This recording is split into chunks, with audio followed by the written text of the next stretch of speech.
is how do you take it when somebody points out that you have spinach in your teeth? When you have spinach in your teeth, how do you take it? Thank you. Generally, if that's a general thing, people okay with that? So what if it gets a little personal and somebody says, I'm sorry, but you have a booger hanging out of your nose? Gratitude? Mostly. What if someone comes up and says, your body odor is really bad? We're getting thank yous, yes? Everybody across the board. What if somebody comes up and says, you didn't come to the discussion group for sharing the Dharma Day, where were you?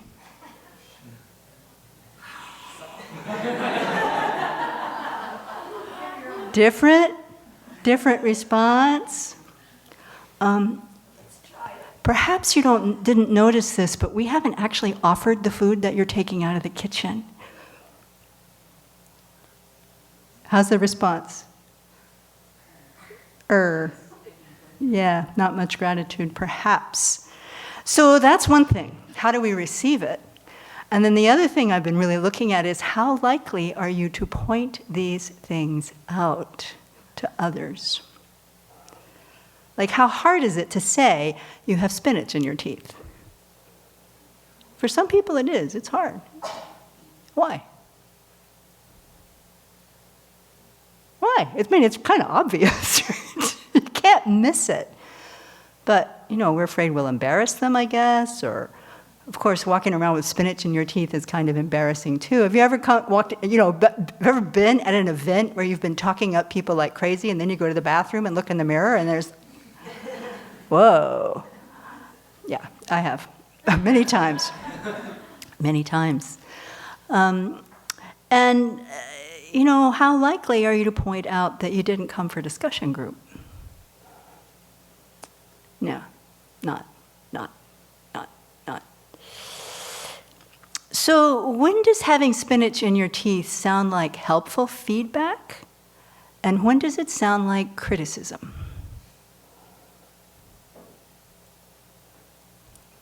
And do we know the difference, either as a giver or as a receiver? So this topic is up because I get a lot of emails as a harmonizer, as a mentor, and even before those days, just when I was a retreat manager, I would get notes about the person sitting next to me's breath is so bad I cannot meditate. Will you tell them to brush their teeth? This is a real story. This was on a 3-month retreat where the people were packed into that little room over there. They were doing retreat very close to each other in the Gautami tea room. And boy, we went round and round on this. Can you work with your mind? Can you see that this is karma ripening? This person seems to be going to the bathroom with a toothbrush, with some frequency. I don't think telling them to brush their teeth is the issue. I think you need to work with this yourself. And sometimes that's accurate, and sometimes somebody else can intervene, and that will be helpful. But what I really want to look at is where we go with this, with our giving feedback and then our reaction to the feedback that we receive. Because our prayer that we say every morning of monastic is humble and easy for others to speak to. Right.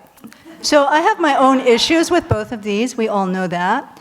But I work them. I really am working them.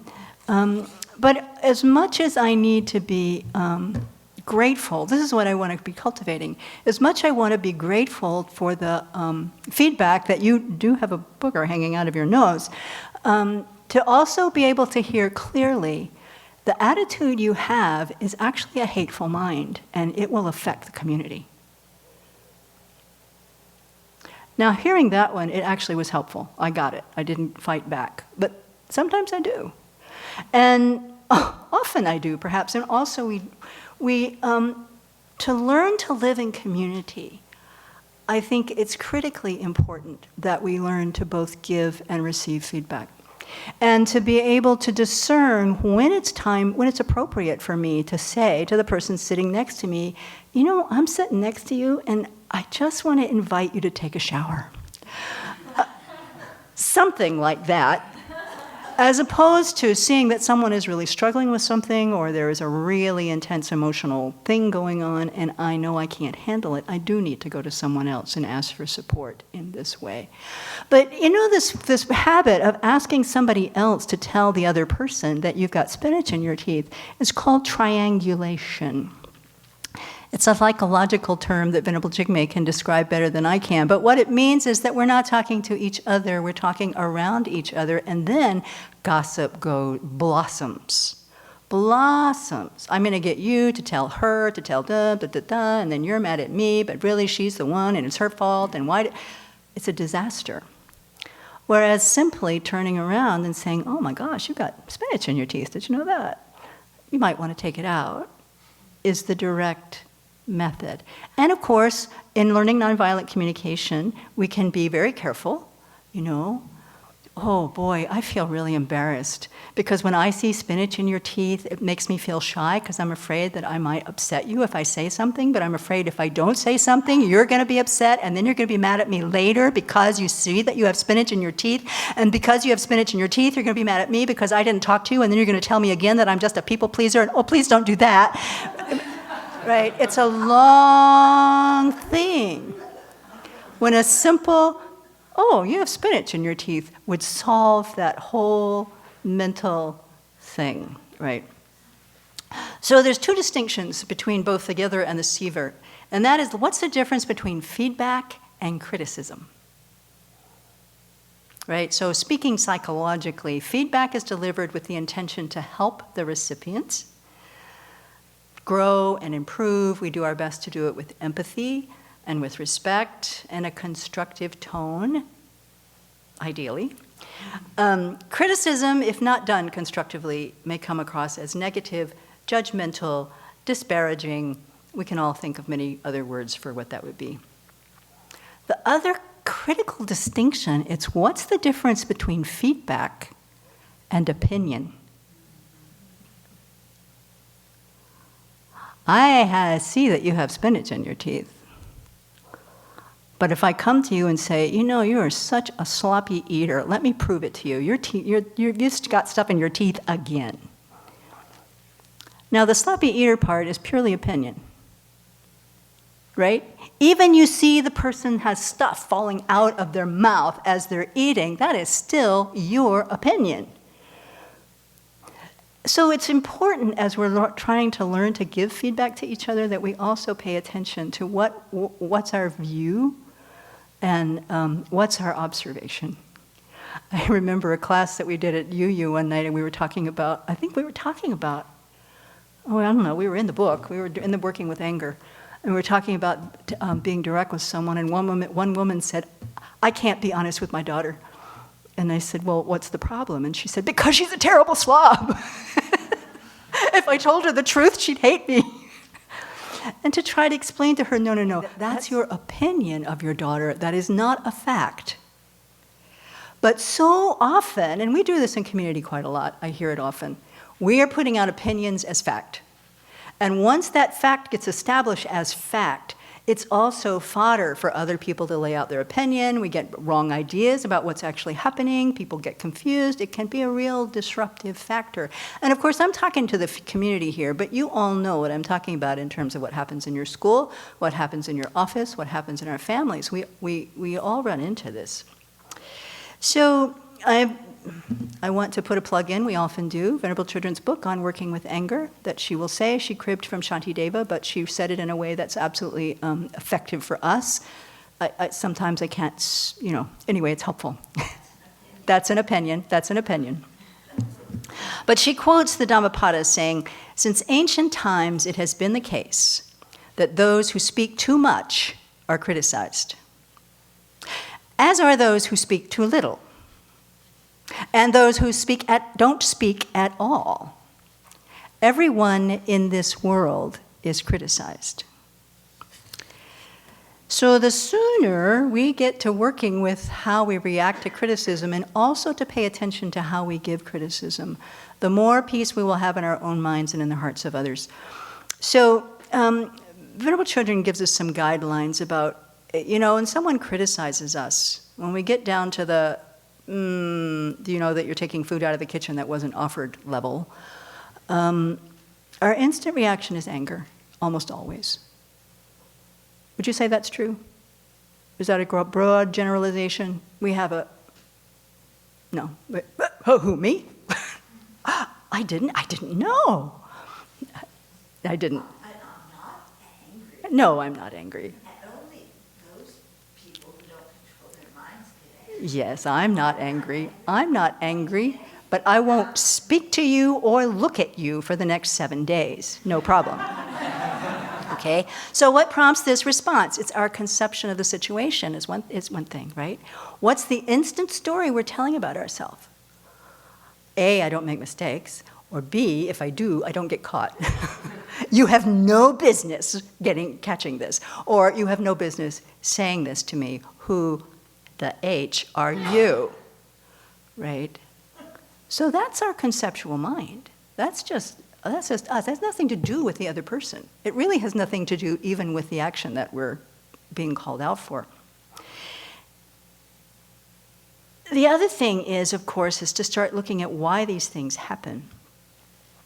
So criticism, we know, is a result of our own past karma. I mean, that's a ripening result of our own past activity of criticizing others. So when we're getting criticized and the pain is there, and we think we shouldn't be or shouldn't have or something, and we have this pain, then this is one of the first antidotes, is to think, oh, this is the wheel of sharp weapons returning full circle upon me for wrongs I have done of criticizing other people. So many more times than I have been told I have spinach in my teeth, or a booger in my nose, or whatever. So that's one of the antidotes to think about. The other one that I find super effective, and that we also learn in the thought training teachings, is to look at things that are being told to us and within the analogy of, do I have horns on my head or do I have a nose on my face? And this is how it goes. So if someone accuses you of something that you didn't do, that you, or kind of overreacts to something that you did do that you think is more overblown, so we can stop and hear them with the idea that, oh, this is like someone telling me I have horns on my head. I don't have horns on my head. I know I don't have horns on my head. So I don't need to react with anger about what this person is saying to me. What I can do is acknowledge that they are having some affliction going on, or they're having some misperception going on, and have some compassion for that and let it be.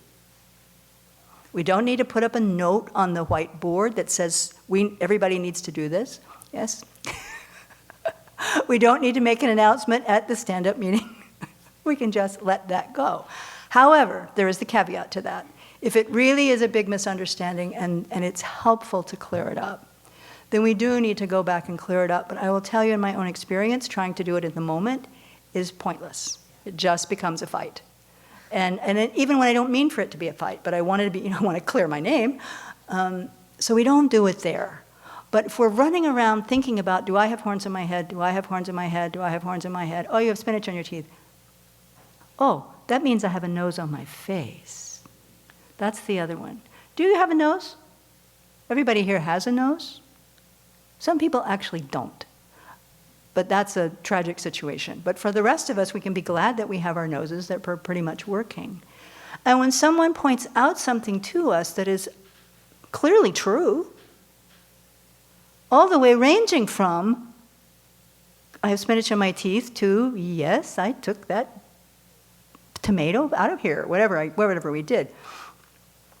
It's just to acknowledge I have a nose on my face. That's true. I don't know why. I'm sure there's a zillion psychological reasons why. And I'm certainly, please know, I'm not talking because I'm mastered this, but why it is that we think people shouldn't see our mistakes.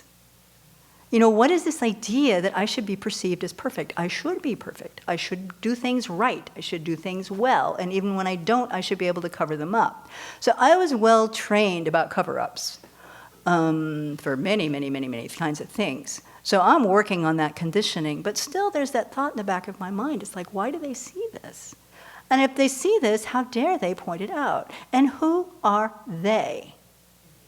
And we can look up and down the line of hierarchy. Who should be able to say something to me and who should not?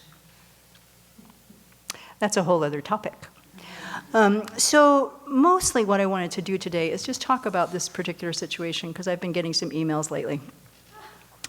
And and to also notice that when we do give feedback, and we have really mentioned to someone, you are doing something that is outside of the policy. It's clear that you are.